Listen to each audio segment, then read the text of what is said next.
Now, didn't you?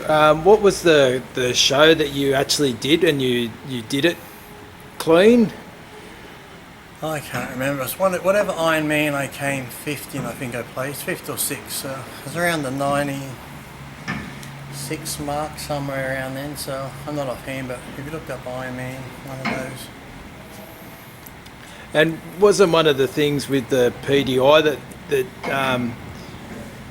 weren't you for bringing in drug testing? Yeah. Well, they used to drug test for like diuretics and stuff, but for me, it's like I told them, if they wanted to go to whole hog, and I mean actually test for steroids, I was all for it. Even if the IFBB did, I said, look, I got no problem passing drug tests. I'll train all year. They can come randomly test you January, come a week later and do it again. Come 3 weeks later, do it again. Like, I was always for people like, oh yeah, but you can get away, you can block them. I said, look, you won't be able to block them. If they just showed up any time, here and there, without any warning, I said I was all for the drug testing, so it didn't bother me at all, just to show people it can be done. If you've got the right genetics, and you train hard, do whatever, it can be done without the drug. Sure, drugs might make it that little bit, easier to hold on to the muscle mass and stuff in recovery, but like I said, I did it that year without them, and recovery was harder a bit, because like I said, doing the amount of cardio I kept doing, I kept training exactly the same. I didn't change any training style or anything. So, but yeah, I said if they brought drug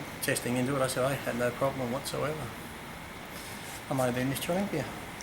And what's happening with the IFBB with like that's part of their well, it's in their rule book, yes. Yeah. I guess that's just another rule they don't adhere to, I guess. They're not meant to have drugs in the sport, but yet they know what goes on. But yet, so if that was the case, say the drug people turned up there and won the drug test the Olympia, who do you think would pass? Nobody. So isn't that going against their rules? Because that's the thing that pisses you off, because they say we have a rule book here and they suspend me for breaking a rule, but yet if you're going to go by the rule book, drugs are meant to be used and steroids are meant to be used, but yet they know they're using them, but yet they let them get away with that. But yet me, I competed elsewhere to make money, I get suspended. So like I said, they pick and choose the rules depending on who the person is. So that's stupid.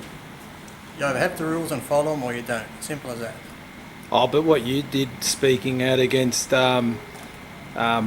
physiques and bad terrible. judging, is a lot worse than people abusing steroids. I should have abused steroids. I should have went to jail. I should have sold drugs, and then I would have been okay. Or I should have done gay for pay and all the other stuff that the others do, and then I would have been right. But no, just keeping quiet, trying to compete, doing what you do to make a living the proper way, competing is bad. And do you think it'd be good one day if it was drug free, or they'll never? They'll never probably make it that way, but I wouldn't mind it. That wouldn't bother me at all.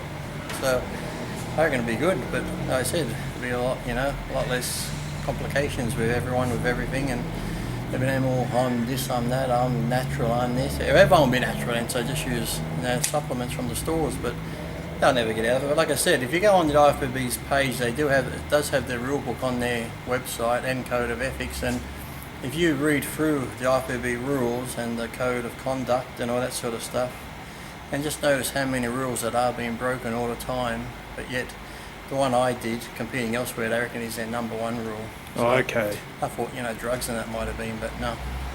No, that's what you did was way worse. And that's why I said, I always talk about getting it into the Olympics. Come on, And when that's a joke. They're never going to get in the Olympics as long as all the drugs are in it like it is. So.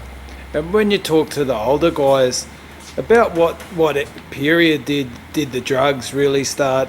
They were in it from, like I said, the 60s and that, and like the Deca and all that stuff. But this is just basic Deca and Dianabol, but no one abused it and went crazy on it. I said back then, like I said, it was more about just eating a lot of food, they'd sit down to the huge steaks, the eggs, the milk and all that sort of stuff, the good potatoes, but all the stuff that they tell you to stay away from these days, but like I said, well, don't eat that meat, it's got cholesterol, don't eat those eggs, the fat and the cholesterol, don't drink the tap water, it's got this in it, but yet they go put every fucking chemical in the sun in their body that's known to man, so stupid. So back in the old days they didn't have a problem, and back then, like I said, look at the pictures back then, the muscle thickness and density they had back then is much better than the guys today. And look at the guys back then, Arnold now and some of the older guys, they're still around, they still look healthy. I want to see a lot of these younger pros now how they look when they get to 70, 80, if they get there. So it's going to be interesting. That's for sure.